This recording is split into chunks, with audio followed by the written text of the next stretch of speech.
Bismillahirrahmanirrahim. Assalamualaikum warahmatullahi wabarakatuh. Alhamdulillahirabbil alamin wassalatu wassalamu ala asrafil anbiya'i wal mursalin wa ala alihi washabihi ajmain. Pelajar-pelajar yang dirahmati Allah sekalian, pada hari ini kita akan mempelajari mata pelajaran Jinayat Darjah 5.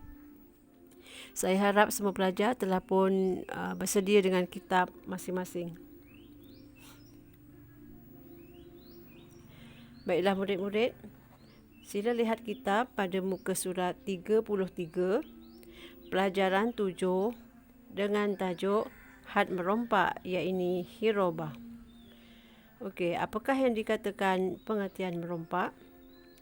Merompak ialah serangan bertujuan merampas harta, membunuh atau menakutkan dengan cara terang-terangan, angkuh dan menggunakan kekuatan serta kekerasan. Ia dilakukan mukallaf yang tertakluk kepada undang-undang termasuk ahli zimmi dan orang yang murtad. Kita pergi kepada 7.2 iaitu dalil had merompak.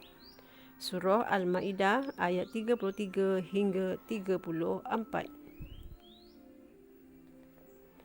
Yang bermaksud hanya senya balasan orang-orang yang memerangi Allah dan Rasul-Nya serta melakukan bencana kerosakan di muka bumi ialah dengan dibalas bunuh, iaitu kalau mereka membunuh sahaja dengan tidak merampas, atau dipalang, iaitu kalau mereka membunuh dan merampas, atau dipotong tangan dan kaki mereka dengan bersilang, iaitu kalau mereka merampas sahaja, atau dibuang negeri, iaitu kalau mereka hanya mengganggu ketenteraman umum. Hukuman yang demikian itu adalah sesuatu kehinaan di dunia bagi mereka dan di akhirat kelak bagi mereka yang beroleh azab siksa yang amat besar. Kecuali orang-orang yang bertaubat sebelum kamu dapat menangkapnya, iaitu mereka terlepas dari hukuman itu. Maka ketahuilah bahawasanya Allah Maha Pengampun lagi Maha Mengasihani.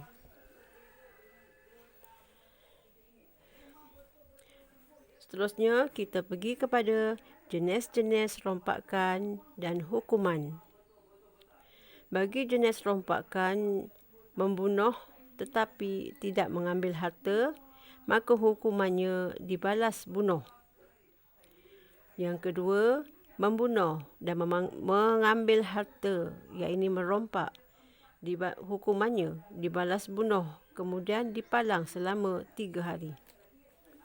Yang ketiga, merompak tetapi tidak membunuh, iaitu dipotong tangan dan kaki mereka secara bersilang. Yang keempat, menakutkan orang ramai tanpa mengancam nyawa atau merompak harta, hukumannya dipenjara di luar daerah.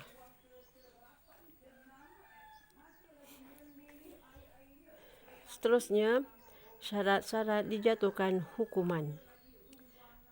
Syarat yang pertama, mukallaf, iaitu sudah baligh dan berakal, sama ada lelaki atau perempuan.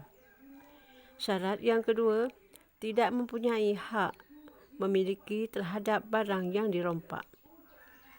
Syarat yang ketiga, melakukan rompakan secara sukarela.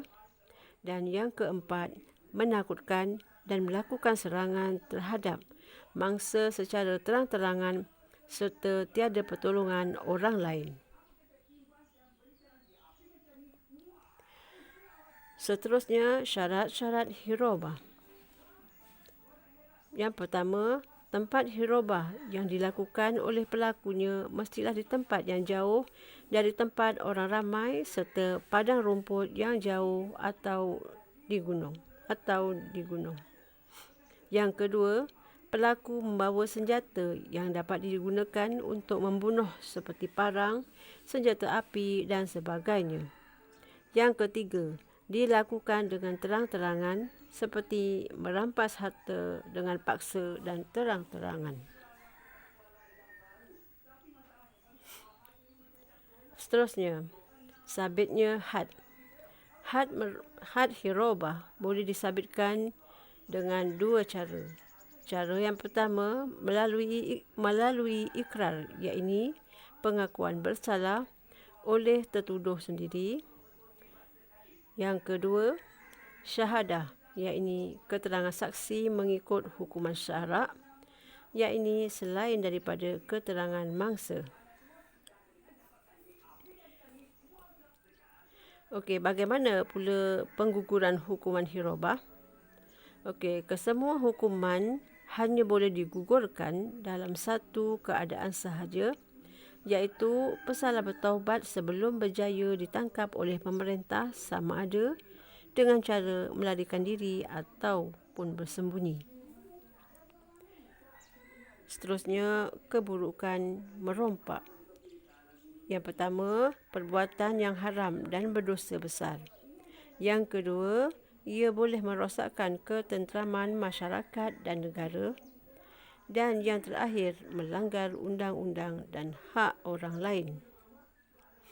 Baiklah murid-murid, hanya setakat ini saja pembelajaran kita pada hari ini. Dan saya harap murid-murid semua faham dan jelas apa yang saya terangkan.